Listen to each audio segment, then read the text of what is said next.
আসসালামু আলাইকুম viewers, welcome back to my channel Tuya easy কিচেনে আপনাদের সবাইকে স্বাগতম। আজ আমি চকলেট কেক তৈরি করে দেখাবো আপনাদেরকে। খুবই মজার একটা রেসিপি, ছোট বড় সবাই খুবই পছন্দ করবে। খুবই সহজ একটা রেসিপি, আশা করি আমার রেসিপিটা আপনাদের ভালো লাগবে। চলুন মূল রেসিপিতে যাই।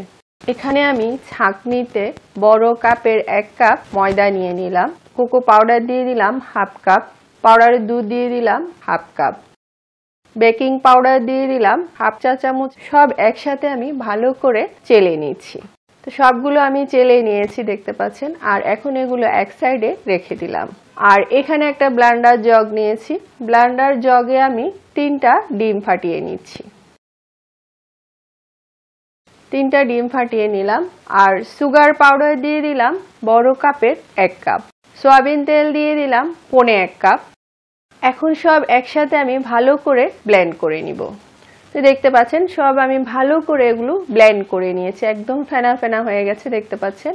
এখন আমি যে শুকনো উপকরণগুলো রেডি করে রেখেছিলাম সব একসাথে আমি ভালো করে মিক্স করে নিচ্ছি। আর ব্লেন্ড করে রাখা সেই ডিমের মিশ্রণটা এখানে ঢেলে দিচ্ছি। ঢেলে আমি আলতো হাতে এগুলো ভালো করে নেড়ে চেড়ে মিক্স করে নিচ্ছি। এগুলো ভালো করে মিক্স করতে হবে, যেন দলা পেকে না থাকে, দানা দানা হয়ে যেন না থাকে, সেই দিকটা খেয়াল রাখতে হবে। তো একটু সময় নিয়ে এই কাজটা করতে হবে। লবণ দিয়ে দিলাম 1 চিমটি, কয়েক ফোঁটা ভ্যানিলা এসেন্স দিয়ে দিলাম। আপনারা চাইলে চকলেট এসেন্সটাও ইউজ করতে পারেন। খুবই মজার একটা রেসিপি, কেক পছন্দ করে না এমন কেউ নেই। আর বাচ্চারা চকলেট কেক খুবই পছন্দ করে। তো পুরো রেসিপিটা ফলো করে একবার তৈরি করে দেখবেন, আশা করি ভালো লাগবে। আর আমার রেসিপিটা যদি ভালো লাগে লাইক কমেন্ট শেয়ার করবেন, আমার চ্যানেলটি সাবস্ক্রাইব করবেন, আমার পাশে থাকবেন, অনুরোধ রইল সবার কাছে। তো দেখতে পাচ্ছেন মিশ্রণটা কেমন হয়েছে, ঘনত্বটা কেমন হবে দেখে হয়তো বুঝতে পারছেন। দেখতে পাচ্ছেন এভাবে উপর থেকে ফেললে দেখবেন, যেভাবে দেখবেন এরকম করে পড়ছে, তখন বুঝতে পারবেন যে এটা একদম পারফেক্ট একটা বেটার হয়েছে। আমার বেটারটা কমপ্লিট রেডি। এটা আমি এক সাইডে রাখলাম। আর যে বাটিটাতে আমি এটা সেট করব সেই বাটিটাতে একটু সয়াবিন তেল ব্রাশ করে দিচ্ছি। আর নরমাল সাদা কাগজ দিয়ে দিলাম আমি। আপনারা চাইলে বাটার পেপার ইউজ করতে পারেন। কাগজের উপরে এভাবে করে একটু তেল ব্রাশ করে দিচ্ছি দেখতে পাচ্ছেন। বাটির সাইডেও আমি এভাবে করে কাগজ বসিয়ে দিচ্ছি, এখানেও একটু করে তেল ব্রাশ করে নিচ্ছি ভালো করে। আমি বেশ ভালো করে তেলটা ব্রাশ করে নিয়েছি দেখতে পাচ্ছেন। এখন আমি কেকের মিশ্রণটা এখানে ঢেলে দিচ্ছি। তো পুরো ব্যাটারটাই আমি ঢেলে নিয়ে নিলাম। এভাবে একটু বাড়িয়ে দিয়ে নিচ্ছি যাতে এটা সুন্দরভাবে সেট হয়ে যায়, ভিতরে যেন কোনো বাবলস না থাকে দেখতে পাচ্ছেন। এভাবে সেট করে নিলাম।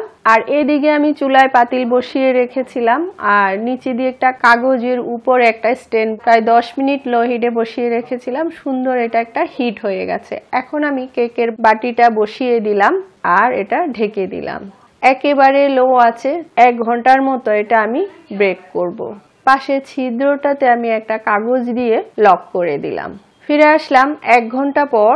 ওয়াও, দেখতে পাচ্ছেন কি সুন্দর হয়েছে, ফুলে এটা কত উপরে উঠে গেছে, আর কালারটাও খুব সুন্দর এসছে দেখতে পাচ্ছেন। তো আমি একটা কাঠি দিয়ে এটা চেক করছি ভিতরে কাঁচা আছে কিনা। এভাবে কাঠি অথবা টুথপিক দিয়ে চেক করে নেবেন। যদি মনে হয় যে এটা কাঁচা হয়ে আছে, আপনার কাঠিতে লেগে লেগে আসছে, তাহলে আরো কয়েক মিনিট ব্রেক করে নেবেন, হয়ে যাবে আশা করি। তো এখন আমি এটা নামিয়ে একটু ঠান্ডা করে তারপর আপনাদেরকে পরিবেশন করে দেখাচ্ছি। তো দেখতে পাচ্ছেন কি সুন্দর হয়েছে মাশাআল্লাহ কেকটা। পিছন সাইড এবং সামনের সাইডটা খুব সুন্দর হয়েছে আর খুব সফট হয়েছে। তা একটু আপনাদেরকে আমি কেটে দেখাচ্ছি। দেখতে পাচ্ছেন কি সুন্দর হয়েছে, একদম সফট, তুলোর মতো নরম। মাশাআল্লাহ খুবই সুন্দর হয়েছে। খুবই মজার একটা রেসিপি। পুরো রেসিপিটা ফলো করে একবার তৈরি করে দেখবেন, আশা করি ভালো লাগবে। এতক্ষণ আমার ভিডিওটা দেখার জন্য আপনাদের সবাইকে অনেক অনেক ধন্যবাদ। আবার অন্য কোনো রেসিপি নিয়ে আপনাদের সামনে হাজির হব। সবাই ভালো থাকবেন। আল্লাহ হাফেজ।